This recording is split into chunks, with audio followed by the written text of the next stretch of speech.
এখানে আপনি যতগুলো কভার ফটো দেখতে পাচ্ছেন এই সবগুলো কিন্তু এআই দিয়ে তৈরি করা। এটা কোনো প্রফেশনাল ডিজাইনারের হাতে তৈরি করা নয়। তো আপনি চাইলে এখন থেকে কিন্তু এগুলো আপনি নিজেই আপনার হাতে থাকা মোবাইল ফোন দিয়ে তৈরি করতে পারবেন। কিভাবে তৈরি করবেন চলুন সম্পূর্ণ প্রসেসটা আপনাকে দেখিয়ে দিই। ফার্স্টে আমরা আমাদের মোবাইল থেকে ChatGPT এটা ওপেন করে নেব। দেন এটা ওপেন হওয়ার পর একটা ডেভেলপ চার্ট এখানে ওপেন হবে। তো এখানে আমরা লিখে দেব যে আমাদের কি প্রয়োজন। আমরা যেহেতু এখানে একটা ফেসবুক কভার ফটো তৈরি করব, সেজন্য আমরা এখানে লিখে দিলাম যে আমি আমার একটা কফি হাউসের জন্য ফেসবুক কভার ফটো তৈরি করব। তো এর জন্য আপনাকে কি দেওয়া লাগবে আর কি।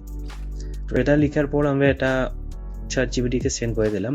সেন্ড করার পর তারা আমাদেরকে একটা লিস্ট দিয়েছে যে এখানে কফি হাউসের নামটা দিতে হবে, লোগো থাকলে লোগো দিতে হবে এবং আরও প্রয়োজনীয় কিছু জিনিস দিয়েছে যেগুলো আপনি চাইলে দিতে পারেন।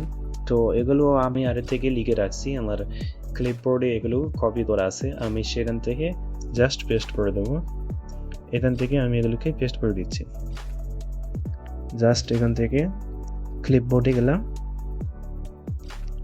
দেওয়ার পর এখান থেকে এগুলোকে আমি পেস্ট করে দিচ্ছি। দেওয়ার পর এখানে আরেকটা জিনিস আমি লিখবো যে প্রিমিয়াম অ্যান্ড লাক্সারি, যেটা দেওয়ার ফলে এটা আমাদের কভার ফটোটা অনেকটা দেখতে সুন্দর লাগবে। এখানে দেখতে পাচ্ছেন তারা যেগুলো চেয়েছিল আমি সেগুলো দিয়েছি। দেওয়ার পর বলতেছি যে আমাকে একটা প্রম্পট গাইড করে দেওয়ার জন্য। তো তারা আমাদেরকে একটা প্রম্পট এখানে লিখে দিছে। এবার আমরা এই প্রম্পটটাকে এখান থেকে কপি করব। জাস্ট এখান থেকে উপরে কপি অপশনে ক্লিক করলে এটা কপি হয়ে যাবে। এবার আমরা নতুন আরেকটা চ্যাট অপশন নিলাম।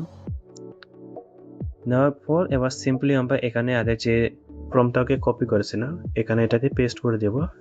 পেস্ট করার পর আমরা এখান থেকে এটাকে সেন্ড করে দেব। এখানে কিছু সময় অপেক্ষা করতে হবে। এখানে দেখতে পাচ্ছেন আমাদের ইমেজটা তৈরি হয়ে এসেছে। এবার আমরা যদি এটার উপর ক্লিক করি, দেখতে পাচ্ছেন এটা দেখতে অনেকটা প্রিমিয়াম কোয়ালিটির লাগছে। এখানে ডিজাইনগুলো তারা অনেক সুন্দরভাবে করেছে। এটাকে ডাউনলোড করার জন্য আপনি উপর থেকে এই ডাউনলোড বাটনে ক্লিক করলে আপনার গ্যালারিতে সেভ করতে পারবেন। এবং নিচের দিকে আরেকটা অপশন দেখতে পাচ্ছেন রিসাইজ বলে। এখানে যদি আপনি ক্লিক করেন এখানে অনেকগুলো রেশিও দেখতে পাবেন। এখান থেকে আপনি যে কোনো রেশিওর উপর ক্লিক করলে কিন্তু এই ইমেজটাকে তারা সেই রেশিওতে আপনাকে ক্রিয়েট করে দেবে। তো আমি এখান থেকে আপনাকে একটা এক্সাম্পল হিসাবে দেখিয়ে দিচ্ছি। তো এবার দেখতে পাচ্ছেন এই সাইজের উপর আমাদেরকে ক্লিক করার পরে আমাদেরকে এই ধরনের একটা অন্য একটা রেশিওতে আমাদেরকে এই ইমেজটা তৈরি করে দিছে। এবার এটাকে আমরা এখান থেকে ডাউনলোড করতে পারবো। এইভাবে সেম প্রসেসে আপনি আপনার বিজনেসের জন্য নিজেই এআই ব্যবহার করে যে কোনো ধরনের ফেসবুক কভার ফটো তৈরি করে নিতে পারবেন খুব সহজে।